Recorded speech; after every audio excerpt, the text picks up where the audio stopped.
Praise the lord. ప్రభునందు పిల్లరా, బాగున్నారా? దేవుని యొక్క పరిశుద్ధ నామమును బట్టి మరి ఒకసారి మీ అందరికీ ప్రియమైన దేవుని యొక్క నామములో వందనాలు తెలియజేస్తున్నాను.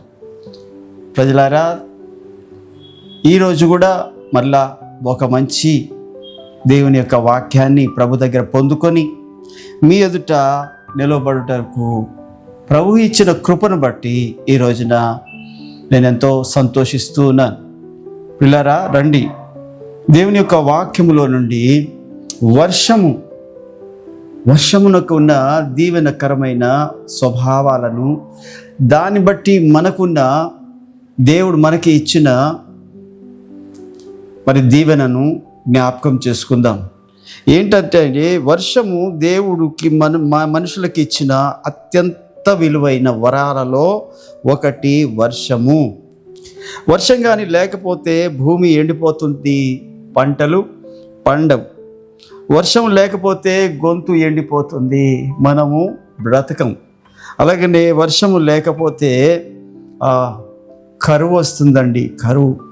మరి వర్షాన్ని బట్టి అనేకమైన దీవెనలు దేవుడు మరి బైబిల్లోని రాసి ఉంచాడు. అందులో మొదటి దానిని మనం చదివినట్లయితే, వర్షము చూసినట్లయితే మత్తయి సువార్త 5వ అధ్యాయము 45వ వచనములో ఆయన నీతిమంతుల మీదను అనీతిమంతుల మీదను తన వర్షాన్ని కురిపిస్తున్నాడు అని దేవుని యొక్క వాక్యం చెప్తుంది. నీతిమంతుల మీదను అనీతిమంతుల మీదను పాపుల మీదను అని అర్థం.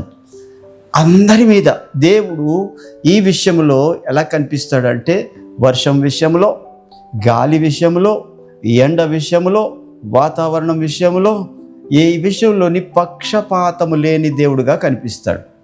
ఆయనలోని ఎంత మాత్రం పక్షపాతం లేదు. మానవాళిని ప్రేమించే దేవుడు. అందుకనే దేవుని యొక్క వాక్యం చెప్తుంది, దేవుడు లోకమును అందులోని క్రైస్తవుల, హిందువుల, ముస్లింల, సిక్కుల, బౌద్ధుల ఇలాగ ఎవరిని ఆయన విభజించలేదు. ఎందుకంటే అందరూ ఆయన సృష్టించిన సృష్టిలోని భాగమే. అందరూ ఆయన చేతి పనే, అందరూ ఆయన పిల్లలే. అందుకని దేవుని యొక్క వాక్యం చెప్తుంది, ఆయన నీతిమంతుల మీదను అనీతిమంతుల మీదను తన వర్షాన్ని కురిపించే దేవుడుగా ఉన్నాడు. ఆయన ఎంత మాత్రము పక్షపాతము లేని దేవుడు. ఈ లోకంలోని చాలా మందిలో పక్షపాతం ఉంటుంది. పక్షపాతం ప్రతి ఒక్క స్థలంలో పక్షపాతం ఉంటుంది. అయితే దేవునిలో పక్షపాతం లేదంట. కొన్ని స్థలాల్లోని తీర్పు తీర్చుటలో పక్షపాతం చూపిస్తూ ఉంటారు. మనోడైతే ఒకటి, పయోడైతే ఒకటి. ఆయన ఎవరో అన్నాడు, ఎవరైనా సరే పక్షపాతము లేకుండా నీతి న్యాయంగా మాట్లాడాలి అని. ఈ రోజున దేవుని యొక్క వాక్యం చెప్తుంది, మరి తీర్పు తీర్చుటలో పక్షపాతము చూపకూడదని సామెతల గ్రంథము 23:3లోని, అలాగనే దేవుని యొక్క వాక్యంలోని అపోస్తుల కార్యాలు 10:34లో కూడా ఆయన రక్షణలో పక్షపాతం లేదంట. ఆయన యూదుల కోసమే వచ్చాడు, ఇశ్రాయేలు కోసమే వచ్చాడు. ఆయన ఇశ్రాయేలు దేవుడు, ఎడారి మతస్థుడు అని నాశనపు మాటలు మాట్లాడే కొందరిని బట్టి మనము జాలి పడదాం, వారి కోసం ప్రార్థన చేద్దాం, వారికి మారు మనసు ప్రభు ఇవ్వాలని ప్రార్థనలోని జ్ఞాపకం చేసుకుందాం. అయితే ప్రభు అంటాడు, చూడండి, అపోస్తుల కార్యాలు 10వ అధ్యాయము 34వ వచనములో, దేవుడు పక్షపాతి కాడని నిజముగా గ్రహించి ఉన్నాను. ప్రతి జనములోనూ ఆయనకు భయపడి నీతిగా నడుచుకొను వానిని ఆయన అంగీకరించును. యేసుక్రీస్తు అందరికీ ప్రభు. ఆయన ద్వారా దేవుడు సమాధానకరమైన సువార్తను ప్రకటించి ఇశ్రాయేలీయులకు పంపిన వర్తమానము మీరు ఎరుగుదురు కదా. దేవుని యొక్క వాక్యము గొప్ప మరి సత్యాన్ని ఒక మాట చెప్తుంది. ఏంటంటే, దేవుడు పక్షపాతి కాదు. ఎందుకు పక్షపాతం చూపిస్తాడండి? ఎందుకు పక్షపాతం? కొన్నిసార్లు టీచర్లు పక్షపాతం చూపిస్తారంట. కొందరికి మంచి మార్కులు వేస్తారంట, కొందరికి వేయరంట. మరి అంతవరకు నిజం నాకు తెలియదు. అది మరి చెప్పుకోవడం, చదవడం వల్ల తెలుసుకున్నాను. అయితే దేవుడు పక్షపాతి కాడు. క్లాసులో అందరినీ ఒకలాగే ప్రేమించే టీచర్లు కోకొల్లలు ఉన్నారు. కానీ అక్కడక్కడ ఇలాంటి పక్షపాతం వాళ్ళు కూడా ఉంటారు. అలాగనే రాజకీయ నాయకులు పక్షపాతం చూపిస్తూ ఉంటారంట. తన నియోజకవర్గంలోని తన యొక్క కార్యకర్తలు అయితేనే పనిచేస్తారంట. తనకు ఓట్లు వేసారా ఓట్లు వేయలేదు అన్న సంబంధం లేకుండా తన నియోజకవర్గంలో ఉన్న ప్రజలందరికీ సమానంగా చూడరంట. వాళ్ళు కూడా పక్షపాతంగా ఉంటారంట. అంతేనా మరి చూసినట్లయితే ఒక సంఘంలోనే ఒక దైవ సేవకుడు కూడా ఒక్కొక్కసారి పక్షపాతం చూపించేవాడిగా ఉన్నాడని మొన్న ఈ మధ్య నాకు కూడా తెలిసింది. ఆ వివరాలు చెప్పను కానీ అలాగా ఎక్కడ చూస్తే అక్కడ పక్షపాతం చూపించే వాళ్ళు ఉన్నారు. రాజకీయ నాయకులు ఉన్నారు, స్కూల్ మాస్టర్లు ఉన్నారు. మరి ఒక్కోసారి చూస్తే తల్లిదండ్రులు కూడా పక్షపాతం చూపించే తల్లిదండ్రులు ఉన్నారండి. ఈ మాట చెప్పడం కొద్దిగా బాధాకరమే, కానీ అలాంటి వాళ్ళు కూడా ఉన్నారు. ఒక కొడుకుని ఒకలాగా, ఇంకో కొడుకుని ఒకలాగా, ఒక కూతుర్ని ఒకలాగా, ఇంకో కూతుర్ని ఒకలాగా ఇలా చూసేవాళ్ళు కూడా ఉన్నారు. పక్షపాతం చూపించడం దేవునికి ఎంత మాత్రం ఇష్టం లేదు. పక్షపాతం దేవునికి ఇష్టమైన పని కాదు. దేవుడు ఎవరి పక్షపాతి కాదు.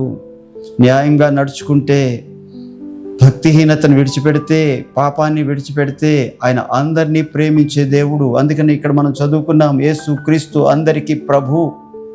ఈ రోజున దేవుడు నీతో మాట్లాడుతున్నాడు. ఇదిగో ఆయన అందరి మీద వర్షాన్ని కురిపించే దేవుడు. ఆ వర్షం వచ్చి ఏం చేస్తుందయ్యా అంటే, యెషయా గ్రంథము 55వ అధ్యాయము 10వ వచనంలో, వర్షము ఆకాశము నుండి వచ్చి భూమిని తడిపి ఫలింప చేయునట్లు దేవుని వాక్యము కూడా వ్యర్థంగా తిరిగిపోదు. ఈ రోజున దేవుడు తన వాక్కును పంపి మరి వర్షాన్ని ఎలాగైతే కురిపిస్తాడో, అలాగనే దేవుడు భూమిని తడపడానికి తన వర్షాన్ని పంపిస్తాడంటండి. వర్షం వచ్చినప్పుడు భూమి ఆ నీటిని పీల్చుకొని ఎండిపోయిన తన యొక్క గుండెను ఎలా తడుపుకొని ఊరుకుంటుందా? కాదు. మనకి కావలసిన ఆహారాన్ని, కావలసిన మరి ఆ చెట్లను, మొక్కలను, పొలాల్లోని పంట పైరును మరి ఎలాగైతే మొలిపించి మనకు కావలసినవన్నీ దీవెనకరంగా ఇస్తుందో ఏది ఈ భూమి, అలాగనే దేవుని మాట కూడా వస్తుందంట. ఎప్పుడైతే ఎండిపోయిన నీ జీవితానికి దేవుని మాట వస్తుందో, దేవుని యొక్క వాక్యం చెప్తుంది, హిమము వర్షము ఆకాశము నుండి దిగి వచ్చి ఎండిపోయిన భూమిని తడిపి ఎలాగైతే తినువానికి మరి ఆహారము, భుజించువానికి భోజనము దయచేయునో, అలాగనే దేవుని మాట కూడా ఉంటుందంట. ఒకవైపు భూమిని తడుపుతుంది, ఒకవైపు నీ జీవితాన్ని ఆశీర్వాదాలతో, నీ కృపతో తడుపుతూ ఉంటుంది. ఈ రోజున మరి అలాంటి వాక్యాన్ని, అలాంటి వర్షాన్ని, వాక్యం అనే వర్షాన్ని నీ జీవితంలోనికి ఆహ్వానిస్తున్నావా? లేదా వర్షాన్ని పూజిస్తున్నావా? వర్షాన్ని కూడా దేవుడు అంటారంట, వర్షం కూడా ఒక దేవుడే అంటారంట. లేదు, వర్షం దేవుడు కాదు. వర్షము దేవుని యొక్క మరి వాక్యము లేక మాటని నెరవేర్చి ఒక సాధనం అంతే. వర్షం కూడా దేవుడు పంపించిన ఒక సాధనం. ఎందుకు అనంటే, సమృద్ధి వచ్చింది అంటే మనిషి దేనివల్ల సమృద్ధి వచ్చిందో ఆ సమృద్ధిని బట్టి వచ్చిన సాధనాన్ని పూజించడం మొదలుపెట్టాడు. ఈ రోజున ఏదైనా ఒక దానిని బట్టి నీవు ఆశీర్వదించబడితే అదే దేవుడు అనుకుంటున్నావు. నువ్వు చేతి పనిని దేవుడు అంటున్నావు, మరి ఆ కొండని దేవుడు అంటున్నావు, గుట్టని దేవుడు అంటున్నావు, పుట్టని దేవుడు అంటున్నావు, చెరువుని దేవుడు అంటున్నావు, సముద్రాన్ని దేవుడు అంటున్నావు, ఆకాశాన్ని దేవుడు అంటున్నావు, భూమిని దేవుడు అంటున్నావు, వర్షాన్ని దేవుడు అంటున్నావు, ఎండని దేవుడు అంటున్నావు. ఇలాగ దేన్ని చూస్తే దాన్నే దేవుడు అంటున్నావు. లేదు, ఈ దేవుడు నీ కోసము, మనిషివైన నీ కోసము, నీ సౌకర్యము కోసము దేవుడు వీటన్నిటినీ సృష్టించాడు. ఇవన్నీ దేవుడు నీ కోసం, నువ్వు వాడుకోవడం కోసం సృష్టించాడు. ఇప్పుడు ఒక తండ్రి ఉన్నాడు, ఆ ఇంట్లోని భార్య ఉంది, పిల్లలు ఉన్నారు, మరి ఆ కుటుంబం ఉంది, తల్లిదండ్రులు ఉన్నారు. వారందరూ వాడుకోవడానికి కొన్ని వస్తువులు ఉంటాయి. ఆ ఇంట్లో వస్తువులు ఉంటాయి, లైట్ ఉంటుంది. బయట సూర్యుడు ఎలాగున్నాడో అలాగే ఇంటికి లైట్ కూడా ఉంటుంది. అలాగా నీ సూర్యుడిని పూజిస్తామా? ఇంట్లో లైట్ని పూజిస్తామా? పూజించాం కదా. అయితే అలాగా పూజించే వాళ్ళు ఉన్నారని దేవుడి వాక్యం. ఇంట్లోని పంపులు ఉంటాయి, వర్షము లేదా నీకు షవర్ ఉంటుంది, పైన వర్షం పడినట్టుగా పడుతూ ఉంటుంది. అలాగని షవర్ దేవుడా? కాదు కదా. అలాగే కాలాన్ని సూచించడానికి గడియారం ఉంటుంది, గడియారం దేవుడా? కాదు. అలాగనే ఇంటిలో ఉన్న ఎన్ని వస్తువులు ఉన్నాయో అదే సాదృశ్యంగా ఆ వస్తువులే ప్రకృతిలో కూడా కనిపిస్తూ ఉంటాయి. అంత మాత్రాన ఏది దేవుడు కాదు. మరి ఎవరు దేవుడు అని అంటే, వాటిని సృష్టించిన కర్త ఒకడున్నాడు, ఆయనే సృష్టికర్త, ఆయనే నజరేయుడైన యేసు లేదా వారి తండ్రి అయిన దేవుడు. ఆయనే సమస్తాన్ని సృష్టించినవాడు.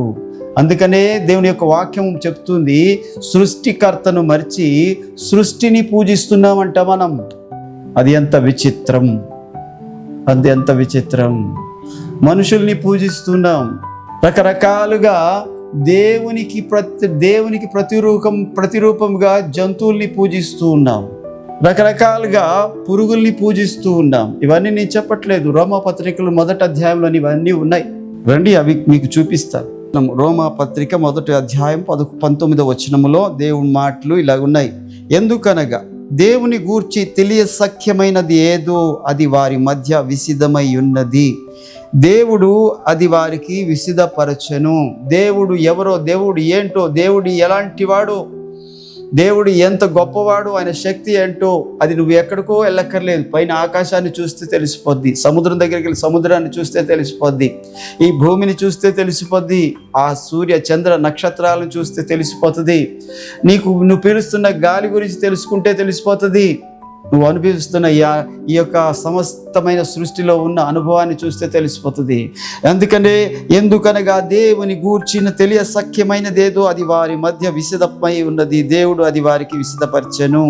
ఆయన అదృశ్య లక్షణములు అనగా ఆయన నిత్య శక్తి, దైవత్వమును, జగద్ ఉత్పత్తి మొదలుకొని సృష్టించబడిన వస్తువులను ఆలోచించుట వలన తేటపరచబడుచున్నది గనుక వారు నిరుత్రులై ఉన్నారు. మరియు వారు దేవుని ఎరిగియు ఆయనను దేవునిగా మహిమపరచలేదు, కృతజ్ఞతాస్తుతులు చెల్లింపలేదు, కానీ తమ వాదముల యందు వ్యర్థులైరి. ఎలాగ వ్యర్థులయ్యారంటే అవి కూడా అక్కడే రాస్తున్నాడు. వారి అవివేక హృదయము అంధకారమయమాయను, తాము జ్ఞానులని చెప్పుకొనుచు బుద్ధిహీనులైరి. వారు దేవునిని, అక్షయుడగు దేవునిని, మహిమను క్షయమగు మనుషుల యొక్కయు, పక్షుల యొక్కయు, చతుష్పాద జంతువుల యొక్కయు, పురుగుల యొక్కయు ప్రతిమా స్వరూపమునకు మార్చిరి. Praise the Lord. దేవుడు బాధ చూస్తున్నారా? తండ్రి మనకి వాడుకుండ్రా అని చెప్పేసి ఇవన్నీ ఇస్తే వాటిని వాడుకోకుండా వాటిని పూజిస్తున్నామంట, వాటికి నమస్కరిస్తున్నాం, వాటికి సాగిలపడుతున్నాం. ఈ రోజున దేవుడు మాట్లాడుతున్నాడు, వర్షము ఆయన పంపించేదే, ఆయన నీ యొక్క జీవితానికి మరి నీరు కావాలి కాబట్టి వర్షం పంపిస్తున్నాడు. ఆయన పక్షపాతము లేని దేవుడు. ఆ వర్షాన్ని దీవెనగా నువ్వు భావించాలి. అలాగని ఆ వర్షము ఏం చేస్తుంది అంటే నీ జీవితాన్ని, మరి పంట పొలాన్ని పండించి ఆ ద్వారా వచ్చిన ధాన్యాన్ని బట్టి నిన్ను పోషిస్తుంది, ఆ ద్వారా వచ్చిన ధాన్యంలో వల్ల ధనాన్ని బట్టి నిన్ను అభివృద్ధి పరుస్తుంది. అలాగే ఇశ్రాయేలీయులు కూడా తప్పిపోయారంట, దేవుని సన్నిధిలో తప్పిపోయారు. మరి రకరకాలుగా దీవించబడుతున్నారు, రకరకాలుగా ఆశీర్వదించబడినప్పుడు మరి చూసినప్పుడు మరి ఎవరి మట్టుకు వాళ్ళు ఇలాగనే బొమ్మలు పెట్టుకున్నారంట, ఎవరి మట్టుకు వాళ్ళగా అలాగనే ఒక దేవతలు పెట్టుకున్నారంట, ఎవరి మట్టుకు వాళ్ళు అలాగనే దేవునికి విరోధముగా పాపము చేయడం మొదలు పెడితే మరి చూసినట్లయితే ఏలియా ద్వారా మరి దేవుడు ఏం చేశాడంటే వర్షాన్ని ఆపేశాడు. ఏలియా ద్వారా దేవుడు వర్షాన్ని ఆపేశాడు. చూడండి, రాజుల 1 గ్రంథము 17వ అధ్యాయం 1 మాటే చదువుతూ ఉన్నాను. అంతటా గిలాదు కాపరస్తుల సంబంధియును తిష్బీయుడైన ఏలియా ఆహాబు నొద్దకు వచ్చి, నేను ఎవని సన్నిధిని నిలబడి ఉన్నానో ఇశ్రాయేలు దేవుడైన ఆ యెహోవా జీవము తోడు, నా మాట ప్రకారము గాక ఈ సంవత్సరంలో మంచైనను వర్షమైనను పడదని ప్రకటించెను. దేవునికి మహిమ కలుగునుగాక. ఆ మాట ఆయందా అంటే కాదు, దేవుడే ప్రవక్తకి మరి బయలుపరుస్తాడు కాబట్టి ప్రవక్త ప్రవచిస్తాడు. ఏలియా ప్రవక్త, అగ్ని ప్రవక్త అని ఆయనకి పేరు. మరి అలాంటి అగ్ని ప్రవక్త వచ్చి ప్రవచించిన ప్రవచనం ఏంటంటే, ఇదిగో నా మాట ప్రకారము గాక ఈ సంవత్సరములో మంచైనను వర్షమైనను పడదని ప్రకటించాడంట.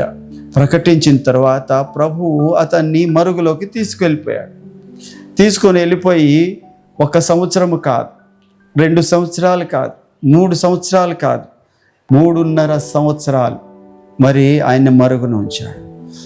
వర్షము లేదు, జీవము లేదు, అభివృద్ధి లేదు, ఆశీర్వాదం లేదు, చచ్చిపోతున్నారు, నీరు లేక, ఆహారం లేక, కరువు వచ్చేసింది. దేశమందంతటా కరువు తాండవిస్తూ ఉంది. అలాంటి పరిస్థితుల్లో దేవుడు మరలా ఏలియాకి సెలవీయగా ఏలియా వచ్చాడు. వచ్చి కనిపించాడు, అహాబ్ దగ్గర కనిపించాడు. ఏంటయ్యా నువ్వు మాకు చేసిన పని అని చాలా కోపం వచ్చింది. కానీ దేవుని యొక్క ప్రణాళిక ప్రకారంగా వారందరికీ బుద్ధి నేర్పాలని దేవుడు చేస్తున్న ప్రయత్నం ఇది. మరి ఆ ప్రయత్నంలో ఏలియా మరొకసారి వాళ్ళకి ఏం చెప్పాడంటే, రండి మనమందరము దేవుణ్ణి బ్రతిమలాడుకుందాం. వర్షం ఇచ్చేది నేను కాదు, వర్షము కురిపించేది నేను కాదు. ఆ మాట చూడండి, ఇర్మియా గ్రంథంలోని 3వ అధ్యాయంలోనుంది. 3వ అధ్యాయము 2వ వచనం చదువుతున్నాను. చెట్లు లేని కొండ ప్రదేశముల వైపు నీవు కన్నులెత్తి చూడుము. నీతో ఒకడు శయనింపని స్థలం ఒక్కటైనను లేదు. ఎడారి మార్గమున అరబీ దేశస్థుడు కాచి ఉండునట్లుగా నీవు వారి కొరకు త్రోవలలో కూర్చుండి ఉన్నావు. నీ వ్యభిచారముల చేతను నీ దుష్కార్యముల చేతను నీవు దేశమును అపవిత్రపరచుచున్నావు. కావున వానలు కురియక మానెను, కడవరి వర్షము లేకపోయెను. అయినను నీకు వ్యభిచార స్త్రీ ధైర్యం వంటి ధైర్యం కలదు, సిగ్గుపడనొల్లకున్నావు. ఇది కాస్త కఠినంగా చెప్పాల్సిన మాటలే. వ్యభిచారము అంటే మానవుల చేత జరుగుతున్న వ్యభిచారాన్ని గురించి దేవుడు ఇక్కడ మాట్లాడట్లేదు. ఇక్కడ తన భర్త అయిన దేవుని విడిచిపెట్టి ఇతర దేవతలను మరి తనకు భర్తలుగా లేక ఇతర దేవతలను పూజించడం, ఇందాకే చెప్పాను రోమాపత్రికలు, అలాగ చేయడం ద్వారా భర్తకు వచ్చిన రోషం లాంటి రోషం వచ్చింది ఇక్కడ దేవునికి. రావడం వల్ల మరి వానలు ఆగిపోయినాయి. అప్పుడే ఏలియా ప్రకటించాడు వర్షం పడదని. అయితే మళ్ళా ఏలియా వచ్చాడు. ఎప్పుడైతే వచ్చాడో మరలా ఆ 12 గోత్రాలకు సాదృశ్యంగా ఉన్న 12 రాళ్లను తీసుకొచ్చి ఆ యొక్క బలిపీఠాన్ని కట్టి, ఆ బలిపీఠం మీద మరి కట్టెలను క్రమంగా పేర్చి, ఆ పేర్చిన దాని మీద వధించబడిన ఆ యొక్క పశువును పెట్టి ప్రభువుని ప్రార్థన చేశాడు. దాని మీద నీళ్లు పోశాడు, మరలా నీళ్లు పోశాడు, మరలా నీళ్లు పోశాడు. పోసి చుట్టూ కందకాన్ని తవ్వించాడు. ఆ కందకం నిండా నీళ్లు నింపేశాడు. అప్పుడు ప్రార్థన చేస్తే ప్రభు ఆకాశం నుండి అగ్నిని దించి ఆ యొక్క బలి పశువుని దహించాడు దేవుడు. దహించడం మాత్రమే కాదు, ఆ కందకంలో ఉన్న నీళ్ళుని కూడా ఆరిపోజేశాడు దేవుడు. అప్పుడు ప్రజలకు పశ్చాత్తాపం కలిగింది. అప్పుడు ఏలియా ప్రకటిస్తున్న ఆ మాట చూడండి. మొదటి రాజుల గ్రంథము 18వ అధ్యాయము 1వ వచనం. అనేక దినములైన తర్వాత 3వ సంవత్సరమందు యెహోవా వాక్కు ఏలియాకు ప్రత్యక్షమై, నేను భూమి మీద వర్షము కురిపింపబోచున్నానను, నీవు వెళ్ళి ఆహాబును దర్శించుమని సెలవీయగా, ప్రభువే ఆపారు కనుక ప్రభువే కురిపించబోతున్నారు. చూడండి 30వ వచనము. అప్పుడు ఏలియా నా దగ్గరికి రండి అని జనులందరితో చెప్పగా జనులందరూ అతని దగ్గరకు వచ్చిరి. అతడు క్రింద పడద్రోయబడిన యెహోవా బలిపీఠమును బాగు చేసి, రెండోది, యెహోవా వాక్కు ప్రత్యక్షమై, నీ నామమునకు ఇశ్రాయేలు అగున నీ వాగ్దానము నొందిన యాకోబు సంతతి గోత్రముల లెక్క చొప్పున 12 రాళ్లను తీసుకొని, మూడోది, ఆ రాళ్ల చేత యెహోవా నామమున ఒక బలిపీఠము కట్టించి, 4వది, దాని చుట్టూ 2 మానికల గింజల పట్టునంత లోతుగా కందకం ఒకటి తవ్వించి. 5వది, కట్టెలను క్రమముగా పేర్చి. 6వది, ఎద్దును తునకలుగా కోసి ఆ కట్టెల మీద ఉంచి జనులు చూచుచుండగా మీరు 4 తొట్ల నిండా నీళ్లు నింపి దహన బలి పశు మాంసం మీద కట్టెల మీదను పోయిడని చెప్పాను. అది అయిన తరువాత 2వ మారు ఆ ప్రకారమే చేయడని చెప్పగా వారు 2వ మారును అలాగు చేసిరి. 3వ మారును చేయగా వారు 3వ మారును చేసిరి. అప్పుడు ఆ నీళ్లు బలిపీఠము చుట్టూ పొర్లిపారెను మరియు అతడు కందకమును నీళ్లతో నింపెను. అస్తమయ నైవేద్యము అర్పించు సమయమున ప్రవక్తయగు ఏలియా దగ్గరకు వచ్చి ఇలాగు ప్రార్థన చేసెను.